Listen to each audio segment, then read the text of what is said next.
ವಿಶಾಲ್,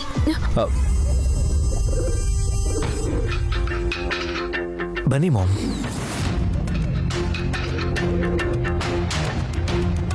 ಸಾರಿ ಕಂದ, ನಿಮ್ಮಿಬ್ರಿಗೆ ಒಂದು ಮುಖ್ಯವಾದ ವಿಷಯ ಹೇಳಕ್ ಬಂದೆ. ಇಂಪಾರ್ಟೆಂಟ್ ವಿಷಯನಾ? ಏನು ಮಾಮ್ ಅದು? ಹೇಗೆ ಹೇಳಬೇಕು ಅಂತ ನನಗೆ ಅರ್ಥ ಆಗ್ತಾ ಇಲ್ಲ. ಹೇಳೋದಕ್ಕೆ ತುಂಬ ನೋವಾಗ್ತಾ ಇದೆ.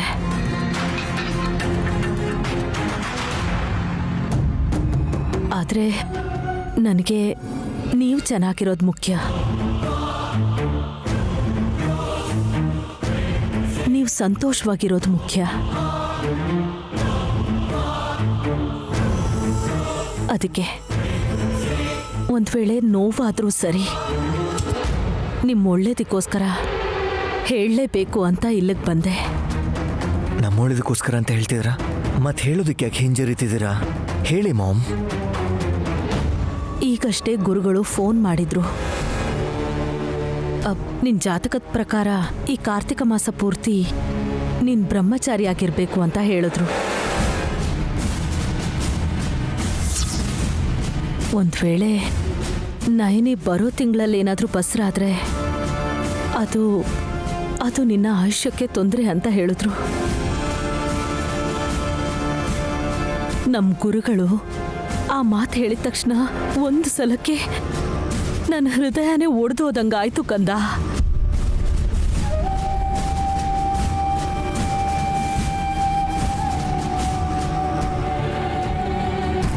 ನನ್ನ ಪ್ರಾಣ ಬೇಕಾದ್ರೆ ಸಂತೋಷವಾಗಿ ನಾನು ಕೊಟ್ಬಿಡ್ತೀನಿ.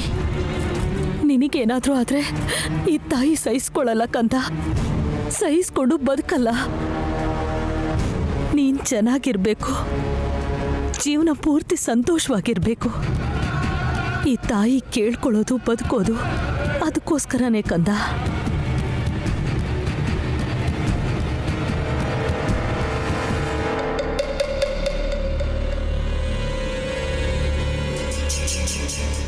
ನೋಡ್ತೀನೇನಿ ಮಾಮ್ ಪ್ರತಿ ಕ್ಷಣ ನನ್ನ ಬಗ್ಗೆ, ನನ್ನ ಒಳ್ಳೇದಕ್ಕೋಸ್ಕರ ಎಷ್ಟು ಯೋಚನೆ ಮಾಡ್ತಾರೆ ಅಂತ.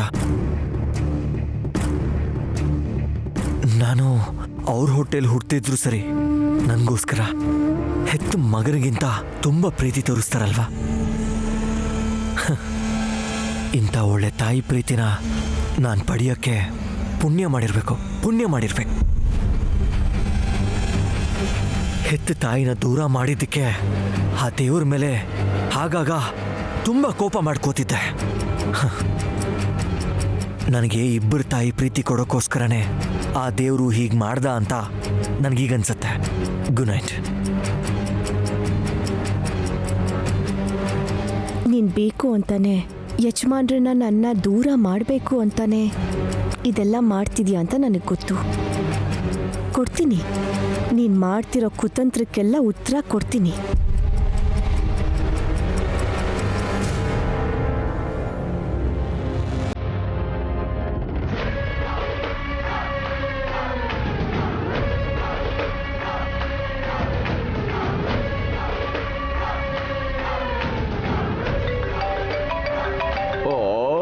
ಅಬ್ಬಾ, ನನ್ನ ಫೋನಲ್ಲಿ ಸಾಯಿಸೋ ಥರ ಇದ್ದೀರಲ್ರು ನೀವು.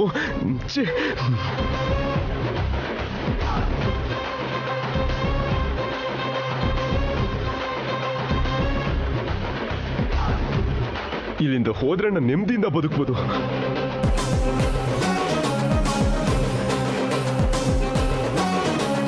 ಏನ್ ಪರಶು, ಬಟ್ಟೆ ಪ್ಯಾಕ್ ಮಾಡ್ತಿದ್ಯಾ? ಇಲ್ಲ ಇದ್ರೆ ನನ್ನ ಪ್ರಾಣನೇ ಪ್ಯಾಕ್ ಮಾಡ್ಬೇಕಕ್ಕ. ಬದುಕಿದ್ರೆ ಬಟನ್ ಆದ್ರೂ ಹಾಕೋಬಹುದು. ಯಾರಿಗೂ ಕಾಣ್ದೇ ಇರೋ ಓಡ್ ಹೋಗಿ ಎಲ್ಲೋ ಒಂದ್ ಕಡೆ ಏನೋ ಒಂದ್ ಮಾಡ್ಕೊಂಡು ಬದುಕ್ತೀನಿ ಬಿಡಕ್ಕ. ಏಯ್ ಹುಚ್ಚ ನಿನ್ಗೇನಾದ್ರು? ನಿನಗೆ ಈ ಅಕ್ಕ ಇರೋ ತನಕ ನೀನ್ ಎಲ್ಲೋ ಹೋಗಿ ಕೆಲಸ ಮಾಡೋ ಅವಶ್ಯಕತೆ ಏನಿದೆ? ಸುಮ್ನಿರಕ್ಕ, ಮೊದ್ಲೇ ಟೆನ್ಷನ್ ಅಲ್ಲಿದ್ದೀನಿ. ಜೋಕ್ ಮಾಡಿ ನೀನ್ ನನಗೆ ಇರಿಟೇಟ್ ಮಾಡ್ಬೇಡ. ಇದ್ರಲ್ಲೇನ್ ಜೋಕ್ ಇದೆಯೋ? ನಿನಗೋಸ್ಕರ ಈ ಅಕ್ಕ ಇಲ್ವಾ ಹೇಳು? ಇದೆಯಾ ಅಕ್ಕ, ಇದೆಯಾ? ನನ್ನ ಪ್ರಾಣ ಹೋಗೋ ಪರಿಸ್ಥಿತಿ ಬಂದ್ರು ನೋಡ್ಕೊಂಡಿದ್ಯಾ? ನಿನ್ಗೋಸ್ಕರ ಎಷ್ಟೋ ಪಾಪಗಳನ್ನ ಮಾಡಿದೆ, ಎಷ್ಟೋ ಅನ್ಯಾಯಗಳನ್ನ ಮಾಡಿದೆ. ಆದ್ರೆ ನಿನ್ ತಮ್ಮನಿಗೋಸ್ಕರ ಆಫ್ಟರ್ ಆಲ್ 30 ಲಕ್ಷ ನಿನ್ ಕೈಲಿ ಕೊಡಕ್ಕಾಗ್ಲಿಲ್ಲ. ಆ ನಯನಿ ನೋಡಿದ್ರೆ ವಿಶಾಲ ದುಡ್ಡು ಕೊಡಕ್ ಬಿಡಲ್ಲ, ಇವ್ರು ನೋಡಿದ್ರೆ ನನ್ನ ಜೀವಂತವಾಗಿರಕ್ ಬಿಡಲ್ಲ ಅಂತಾರೆ. ಸತ್ಯ ನೋಡು, ಫೋನಲ್ಲಿ ಹೇಗ್ ಟಾರ್ಚರ್ ಮಾಡ್ತಿದ್ದಾರೆ ಅಂತ ಸುಮ್ನಿರ್ರೋ. ಇಲ್ಲಿ ತನಕ ಈ ತಿಲೋತ್ತಮನ್ನ ಎದುರು ಹಾಕೊಳ್ಳೋ ಧೈರ್ಯ ಇರಲಿಲ್ಲ. ಮೊದಲನೇ ಸಲ ಅವಳ ಎದುರುಗಡೆ ನಾನು ಸೋತೆ ಕಣೋ. ಈಗ ನೀನು ಹೊರಟು ಹೋದ್ರೆ ಅದು ನನಗೆ ಎರಡನೇ ಸೋಲು. ಮೊದಲನೇ ಸೋಲನ್ನೇ ಅರಗಿಸ್ಕೊಳಕ್ಕಾಗ್ತಾ ಇಲ್ಲ, ಮತ್ತೆ ಎರಡನೇ ಸೋಲನ್ನ ಸಹಿಸ್ಕೋತೀನ? ಇಲ್ಲ ಅಕ್ಕ, ನಾನ್ ಬದುಕಿರ್ಬೇಕು ಅಂದ್ರೆ ಇಲ್ಲಿಂದ ಹೋಗೋದೇ ಒಳ್ಳೇದು. ಏ ಪರಶು, ಲಾಕರಲ್ಲಿ ಒಡವೆ ಇದೆ ಕಣೋ, ಅದನ್ನ ನಂಬ್ಕೊಂಡು ನಿನಗ್ ಬದುಕೋ ದಾರಿ ಇದೆ ಕಣೋ. ಸುಮ್ಮನೆ ಇರಕ್ಕ, ನೀನ್ ಇಲ್ದೇ ಇರೋ ಆಸೆ ಹುಟ್ಟಿಸ್ಬೇಡ. ನಾನ್ ನಿನ್ನ ನಂಬಿರೋ ಬಂಟ ಅಕ್ಕ. ನಿನ್ ತಮ್ಮನಿಗೆ ಕೂಡ ಕಿವಿಲ್ ದಾಸವಾಳ ಹಿಡಿದಕ್ ನೋಡ್ತಿದ್ಯಲ್ಲ ಅಕ್ಕ. ಏಯ್, ನಾನು ಹೇಳ್ತಾ ಇರೋದು ನಿಜಾನೇ. ಲಾಕರಲ್ಲಿರೋ ಒಡವೆ ಕೊಡ್ತೀನಿ, ಅದನ್ನ ಮಾರಿ ಅವನಿಗೆ ದುಡ್ಡು ಕೊಡು. ಸಾಕಕ್ಕ, ನನಗೆ ಇನ್ನೂ ಹುಚ್ಚಿಡ್ಸೋದಕ್ ನೋಡ್ಬೇಡ ನೀನು. ಆ ಲಾಕರ್ ಕೀ ನೈನಿ ಹತ್ರ ಇದೆ. ವಿಶಾಲ್ ದುಡ್ಡು ಕೊಡಕ್ ಬಂದ್ರೇನೆ ಕೊಡಕ್ ಬಿಡಲ್ಲ ಅಂತದ್ರಲ್ಲಿ ನೀನ್ ಹೋಗಿ ಕೀನ ಕೇಳಿದ್ರೆ, ಅಪ್ಪಣೆ ಅಮ್ಮವ್ರೆ, ನೀವ್ ಹೇಳಿದ್ದನ್ನ ತಪ್ಪದೆ ಪಾಲಿಸ್ತೀನಿ ಅಂತ ನಿನ್ ಕೈಯಲ್ಲಿ ಬೀಗದ ಕೀ ಇಡ್ತಾಳ ಹೇಳು.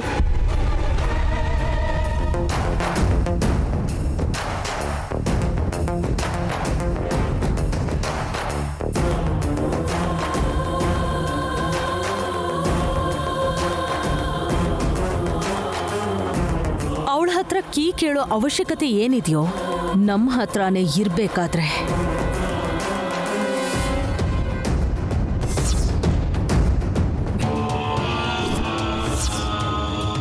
ಅಯ್ಯೋ ದೇವ್ರೆ, ಇದನ್ ಯಾವಾಗ ಕದ್ದೆ ಅಕ್ಕ?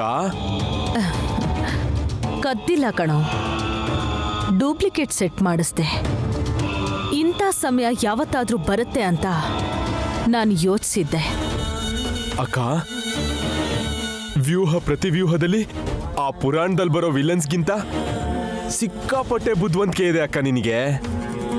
ನಿನ್ ಬುದ್ಧಿವಂತಿಕೆಗೆ ನಂದೊಂದು ದೊಡ್ಡ ನಮಸ್ಕಾರ ಅಕ್ಕ. ಬಾರಕ್ಕ, ಹೋಗೋಣ ಬಾರಕ್ಕ. ಯಾರು ಇಲ್ದೇ ಇರೋದನ್ನ ನೋಡಿ ಆ ಒಡವೆನ್ ಕದ್ಬಿಡೋಣ. ಯಾರೋ ಕದ್ಕೊಂಡು ಹೋಗಿದ್ದಾರೆ ಅಂತ ಅನ್ಕೋತಾರೆ ಹೊರತು ನಮ್ಮೇಲಂತೂ ಡೌಟ್ ಬರಲ್ಲ. ಆದ್ರೆ ಆ ನಯನಿ ಮೇಲ್ ಬರುತ್ತೆ ಕಣೋ.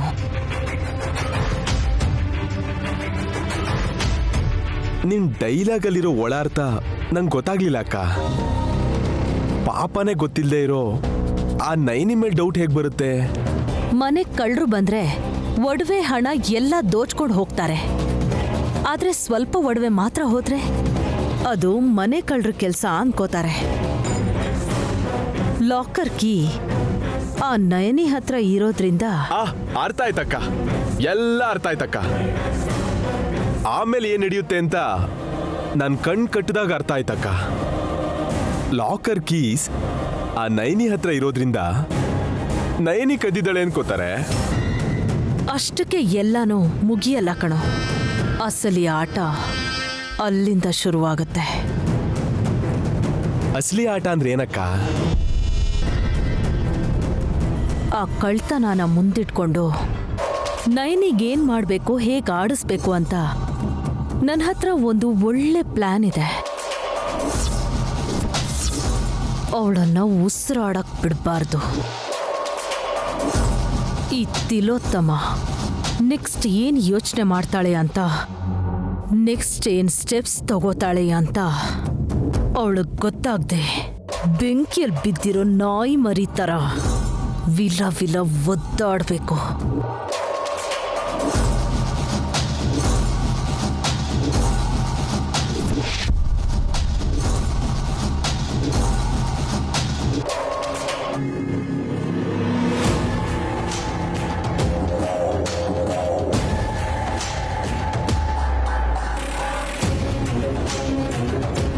ನನ್ನ ಪ್ರೀತಿಯ ಮುದ್ದಾದ ಗಂಡ, ನಿನ್ ಈಗೋನ ಹರ್ಟ್ ಮಾಡಿ ನಿನ್ನ ನನ್ನ ಬುಟ್ಟಿಗೆ ಬೀಳಿಸ್ಕೊಳ್ಳೋಕ್ಕೋಸ್ಕರ ಇನ್ನೊಂದು ಅಸ್ತ್ರ ತಂದಿದ್ದೀನಿ.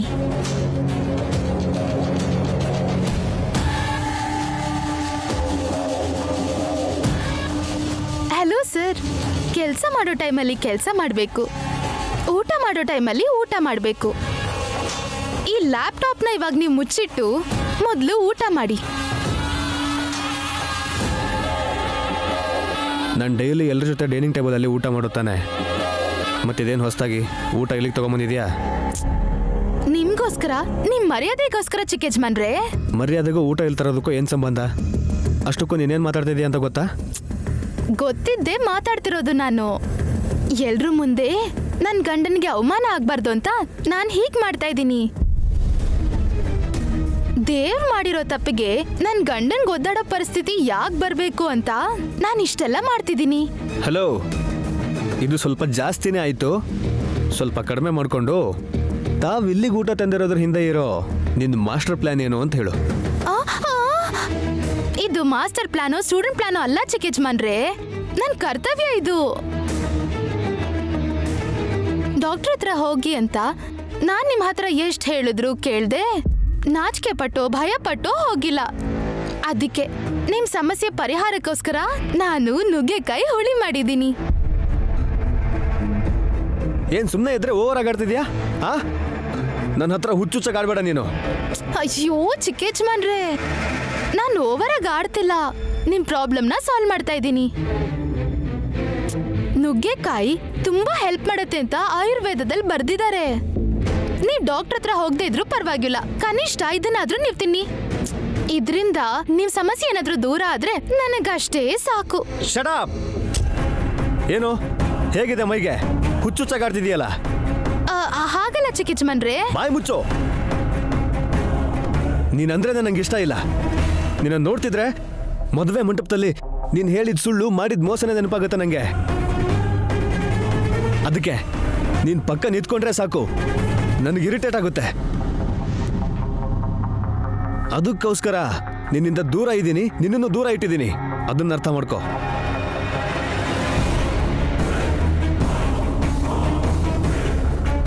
ನೋಡು, ಮೋಸ ಮಾಡಿದಷ್ಟು ಸುಲಭ ಅಲ್ಲ ಮನ್ಸನ್ ಗೆಲ್ಲೋದು. ನೀನಿನ್ನೂ ಹೀಗೆ ಚೀಪಾಗಿ ಯೋಚನೆ ಮಾಡ್ತಿದ್ರೆ ನಿನ್ ಮೇಲೆ ಇನ್ನೂ ಅಸಹ್ಯ ಹುಟ್ಟುತ್ತೋ ಹೊರತು ಪ್ರೀತಿ ಅಂತೂ ಹುಟ್ಟಲ್ಲ. ಅರ್ಥ ಮಾಡ್ಕೋ.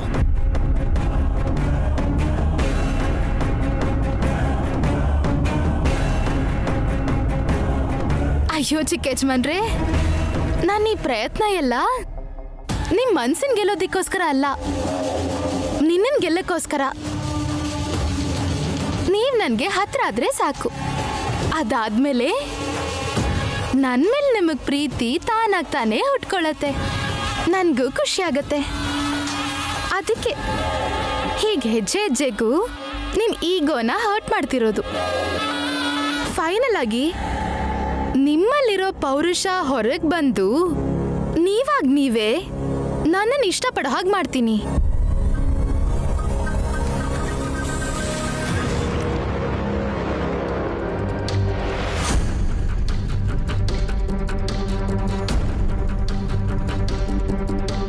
ನಯನಿ, ಹೇಳಿ ಅಮ್ಮೋರೆ. ನಾನೊಂದು ಫಂಕ್ಷನ್ಗೆ ಹೋಗ್ತಾ ಇದ್ದೀನಿ. ಲಾಕರಲ್ಲಿ ನನ್ನ ಮುತ್ತಿನ ಸರ ಇದೆಯಲ್ಲ, ಅದನ್ನು ಸ್ವಲ್ಪ ಕೊಡ್ತೀಯಾ? ಸರಿ ಅಮ್ಮೋರೆ, ಬೀಗಿದ ಕೈ ತಗೊಂಬರ್ತೀನಿ, ಇರಿ.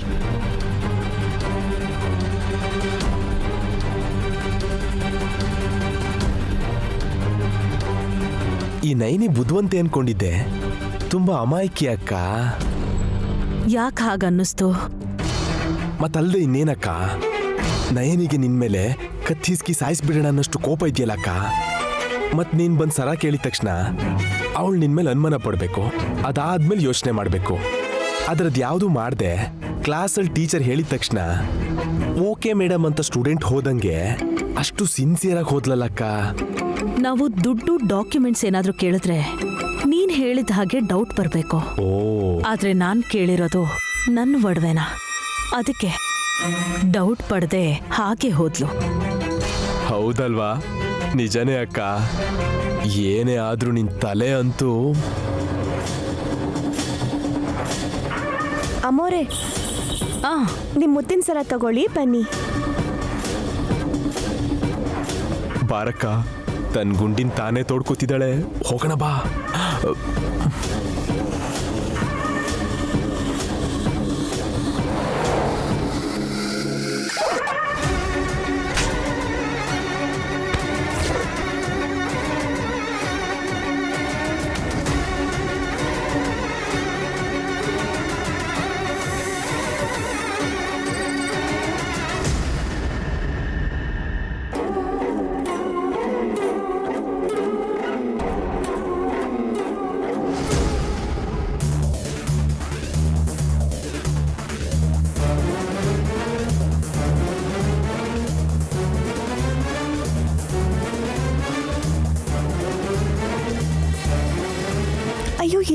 ಇದ್ದಾನಲ್ಲ, ಮತ್ತ್ಯಾಕೆ ಕಾಣಿಸ್ತಿಲ್ಲ? ಏನಾಯ್ತು ನೈನಿ? ನಿಮ್ ಸರ ಕಾಣಿಸ್ತಿಲ್ಲ ಮೋರೆ. ಏನು ಅಕ್ಕನ್ ಸರ ಕಾಣಿಸ್ತಾ ಇಲ್ವಾ? ಲಾಕರ್ ಇಟ್ಟಿದ್ ಸರ ಮಾಯ ಆಗೋಯ್ತಾ? ಅಯ್ಯಯ್ಯೋ ಅಯ್ಯಯ್ಯೋ ಅಯ್ಯೋ, ಮನೇಲಿರೋ ಒಡವೆ ಕಾಣೆ ಆಗೋದು ಅಂದ್ರೇನು? ಲಾಕರ್ ಇಟ್ಟಿರೋ ಒಡವೆ ಹೇಗ್ ಕಾಣೆ ಆಗುತ್ತೆ? ಏನಕ್ಕ ಇದು? ಅಯ್ಯೋ,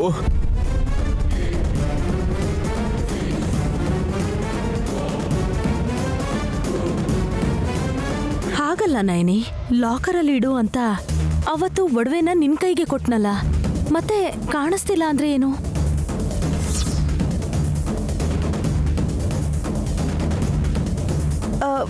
ಅದೇ ಅರ್ಥ ಆಗ್ತಿಲ್ಲ ಮೋರೆ. ನೀವು ಕೊಟ್ಟಿದ ತಕ್ಷಣ ಇಲ್ಲೇ ಇಟ್ಟಿದ್ದೆ. ಈಗೇನಾಯ್ತೋ, ಎಲ್ಲಿ ಹೋಯ್ತೋ ಒಂದು ಅರ್ಥ ಆಗ್ತಿಲ್ಲ.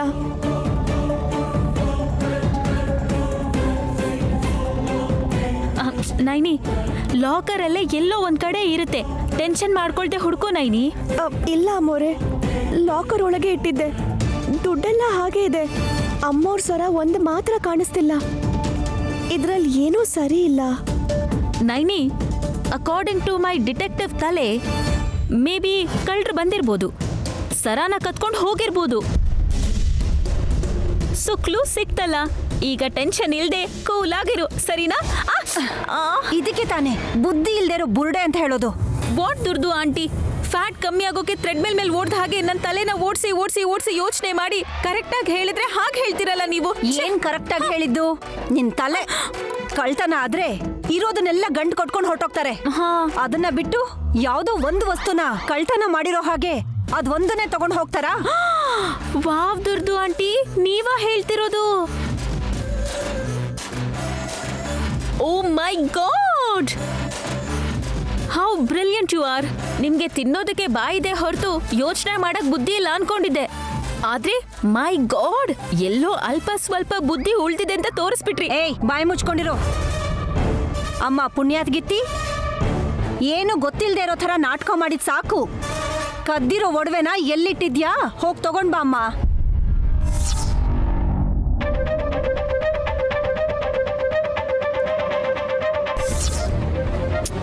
ದುರಂಧರ, ಏನ್ ಮಾತಾಡ್ತಿದ್ಯಾ? ಒಂದ್ ಮಾತು ಅನ್ನೋಕ್ಕೂ ಮುಂಚೆ ಯಾರ್ಗಂತಿದ್ಯಾ? ಅಲ್ಲಿ ಯಾರಿದ್ದಾರೆ ಅಂತ ನೋಡ್ಬಿಟ್ಟು ಮಾತಾಡ್ಬೇಕು. ನೈನಿ ಮೇಲೇನೆ ಕಳ್ಳತನದ ಆರೋಪ ಮಾಡ್ತಿದ್ಯಾ? ಅಲ್ಲ, ನಿನಗ್ ಬುದ್ಧಿ ಇಲ್ವಾ? ಆಂಟಿ, ನೈನಿ ಮೇಲಿರೋ ಕುರುಡು ನಂಬಿಕೆಯಿಂದ ಹೀಗೆ ನೀವು ಮಾತಾಡಬಾರ್ದು. ಯೋಚನೆ ಮಾಡಿ ನೋಡಿ, ಚೈನಿನ ಅವ್ಳು ಕದ್ಲೋ ಇಲ್ವೋ ಅಂತ ನಿಮಗೆ ಗೊತ್ತಾಗುತ್ತೆ. ಹಾ ಹೌದು ಜಾಸ್ಮಿನ್ ಅಮ್ಮ. ಅಲ್ಲ, ಯಾವ ಆಧಾರದ ಮೇಲೆ ನೈನಿನ ಅನುಮಾನಿಸ್ತಿದ್ದೀರಾ? ತುಂಬ simple aunty. Locker keys Naini ಹತ್ರನೇ ಇರುತ್ತೆ. ಯಾರಿಗಾದ್ರೂ ಒಡವೆ ಬೇಕಂದ್ರೆ, ಯಾರ್ದಾದ್ರೂ ಒಡವೆ ಲಾಕರಲ್ಲಿ ಇಡಬೇಕಂದ್ರೂ ನೈನಿನೇ ಹತ್ರ ಎದ್ದು ನೋಡ್ತಾಳೆ. ಲಾಕರ್ನ ಲಾಕ್ ಮಾಡಿ ಹುಷಾರಾಗಿ ಕೀಸ್ನ ಅವಳ ಹತ್ರನೇ ಇಟ್ಕೋತಾಳೆ. ಸೊ ಅಲ್ಲಿರೋ ವಸ್ತು ಏನಾದರೂ ಹೋಯ್ತು ಅಂದರೆ ನೈನಿಗೆ ಗೊತ್ತಿಲ್ಲದೆ ಇರುತ್ತಾ? ನೈನಿ ತೆಗಿದೆ ಮಾಯ ಆಗೋಗುತ್ತಾ?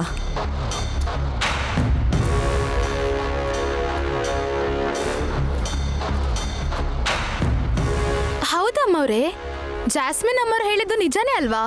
ಲಾಕರ್ ಕೀ ನಮ್ಮ ಅಕ್ಕನ ಹತ್ರನೇ ಇರ್ಬೇಕಾದ್ರೆ ಅವಳಿಗೆ ಗೊತ್ತಿಲ್ದೇನೆ ಹೇಗ್ ಕಳ್ತನ ಆಗಕ್ ಸಾಧ್ಯ? ಕಣ್ಮುಂದೆ ಕಾಣಿಸ್ತಿರೋ ಪರಿಸ್ಥಿತಿ ನೋಡಿದ್ರೆ ನೀವೇ ಅಲ್ಲ, ಯಾರಾದ್ರೂ ಸರಿ ಹೀಗೇನೆ ಮಾತಾಡ್ತಿದ್ರು. ನೈನಿ ಕಳ್ತನ ಮಾಡಿದಾಳೆ ಅಂತ ಅನುಮಾನಿಸ್ತಿದ್ರು. ಆದ್ರೆ ನನಗ್ ಮಾತ್ರ ನೈನಿ ಕಳ್ತನ ಮಾಡಿದಾಳೆ ಅಂದ್ರೆ ನಿಜವಾಗ್ಲೂ ಅದನ್ನ ನಂಬಕ್ಕೆ ಆಗ್ತಾ ಇಲ್ಲ. ನಿಮ್ ಕಣ್ ಮುಂದೆನೆ ಇಷ್ಟು ದೊಡ್ಡ ಸಾಕ್ಷಿ ಇರುವಾಗ ನೀವ್ ಯಾಕೆ ಹೀಗೆ ಮಾತಾಡ್ತಿದ್ದೀರಾ? ಅದ್ಗೆ ಇವಳನ್ನ ಬ್ಲೈಂಡ್ ಆಗಿ ನಂಬಿದಕ್ಕೆ ಪರಿಸ್ಥಿತಿ ಇಷ್ಟು ದೂರ ಬಂದಿರೋದು.